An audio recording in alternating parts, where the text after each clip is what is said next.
Okay, let's go very quickly with the second type of graph. So the second type of graph is what you get when you are not just looking at one particle in the medium, but when you're looking at all the particles at the same time, right? And this graph, this type of graph, we call it a displacement versus distance, or displacement versus position, right? I think, let me just check that in the syllabus, just to make sure that I'm giving you the right name. This is displacement versus distance. Yeah, so displacement versus distance will be the name that you will probably see in IB exams or in IB sources, but sometimes it's called displacement versus position, right? You can name it however you want. Okay, so in the previous type of graph, we said that we were looking at only one of the particles and we tracked how that particle evolved through time, right?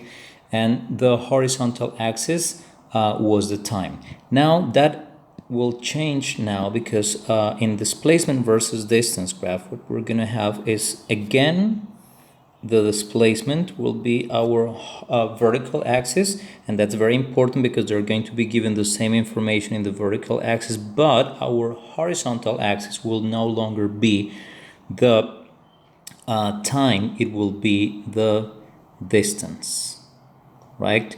Now, what do we mean by distance here? And that, I think, it's the key point that we need to understand. So in the previous type of graph, the question that we were asking is, let's say this particle here, what does it do as time goes by, right? And we know that what it does is it goes up and down around this equilibrium position, executing simple harmonic motion. We already know that. But now the question is, what do particles do depending on their distance? And that distance referred to their distance along the wave, right? So that means that I'm going to have some type of reference point, which I'm going to place here at the beginning of the wave, and then I'm going to say, what are particles doing depending not on how much time it has passed, but we're going to see, or we're going to ask the question, what are particles doing depending on how far they are from this equilibrium position, right? So it's like you can imagine that you assign a position to each one of the particles in this wave, and then the question that you're asking is, what is their displacement? Remember, the displacement is the distance from the equilibrium position. So what is their displacement depending on how far they are? Okay, so to give you an idea, a particle that is this far, where is it? It's down here. That's where you find it. So if you are at this distance along the wave or down the wave, if you're at this distance, then that's where you find the particle. Where do you find the particle if you are this far on the wave? You find it up here, because that's where the particle is. Where do you find a particle if you're this far? Well, you find it there. You don't need to go up or down, because that's where the particle is. And if I ask, where do you find a particle that is this far down the wave? Then that particle, you can see it, is here. So basically what this is telling you is where each particle is as you move from left to right along the wave, right? So let me just get rid of all of this so we can produce like a clean graph based on this. So remember, the question is, where is the particle depending on how far down the wave you are? So where is the particle if you are here? Answer is, the particle, when you're that far, that means right at the beginning, the particle is at 0, right? That's the starting point. Where is the particle when you are this distance down. So I'm going to call this distance x1, right? And I'm going to plot it here. So where is the particle when you are at distance x1 down the wave? That particle is here. So that is the displacement from the equilibrium position. So the particle is actually here. Where is the particle when you are at this distance? Let me call this one x2. When you are at a distance x2, says here that the particle is actually on the equilibrium line. So the particle is here.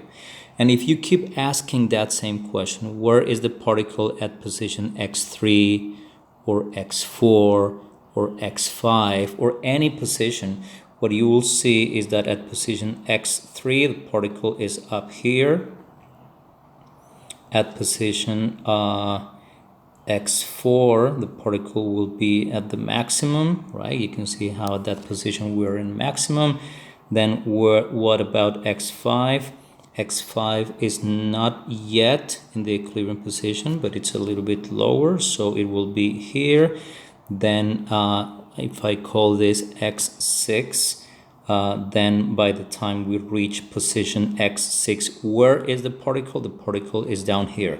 And probably it doesn't take a lot of time until you realize that what we are producing here is actually, and let me just make this line a little bit thicker, what we're producing is a graph that is actually like a photograph of the wave itself, right?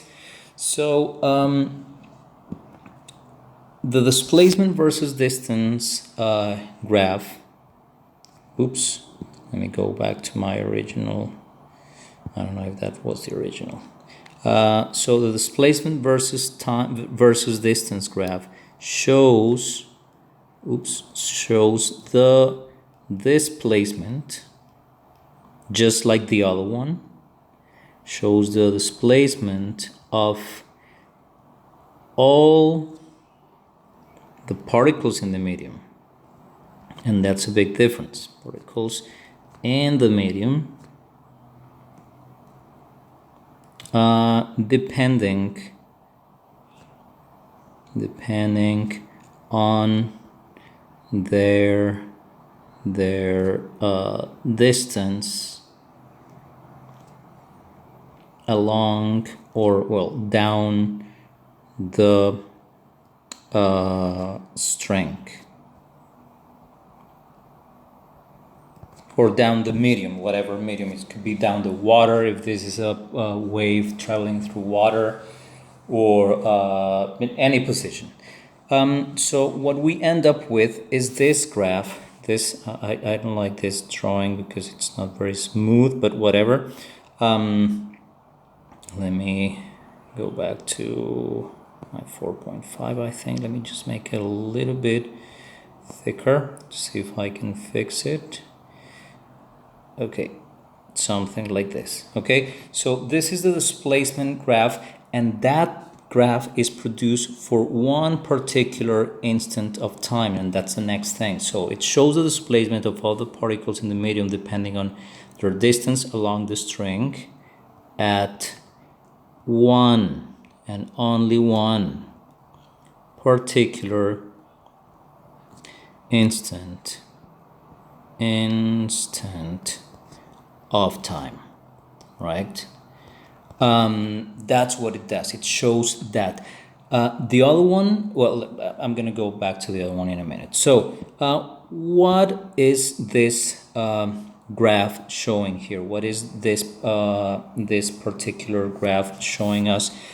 It's giving us like a map of where every particle is, right? Now, how do we call this? Think about it. If you want to pause, and hopefully you realized that in this type of graph, the distance between these 2 points that look like 2 troughs in the wave, it's actually 2 troughs in the wave, really, is what we call the wavelength, right?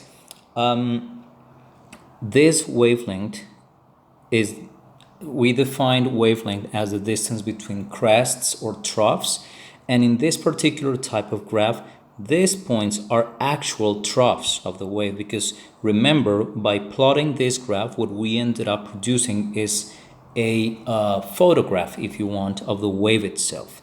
So we have the wavelength here. That wavelength can also be found, I don't know, here, right? Because it's the, it's the distance between two equivalent points down the wave, or it could be between this point and this point here. That's also the wavelength. And what do we have here? How do we call this distance?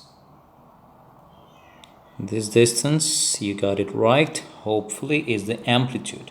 And the reason why it's the amplitude is because the vertical axis is still showing the same thing. It is showing displacement. Okay, so this one, this type of graph, we can say that it is like a photo of the wave itself.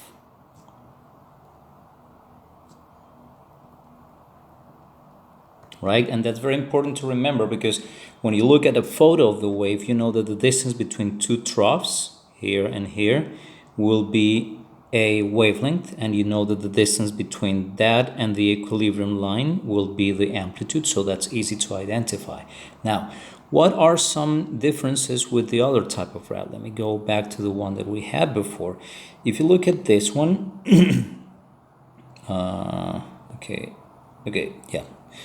if you look at this one up here, the horizontal axis is the time, but in this one down here, the horizontal axis is the distance. That's why they're giving us different information.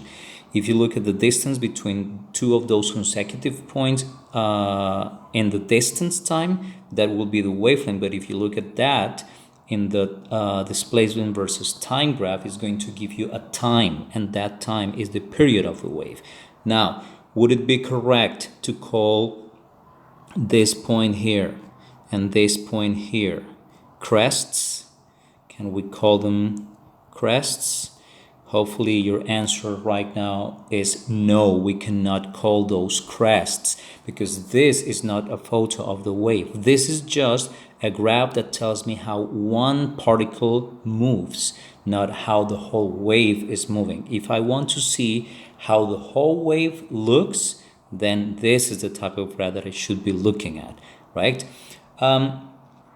Different points or different photos of the wave will look different depending on when we take them. That's why we say that this is like a photo of the wave itself at one instant of time.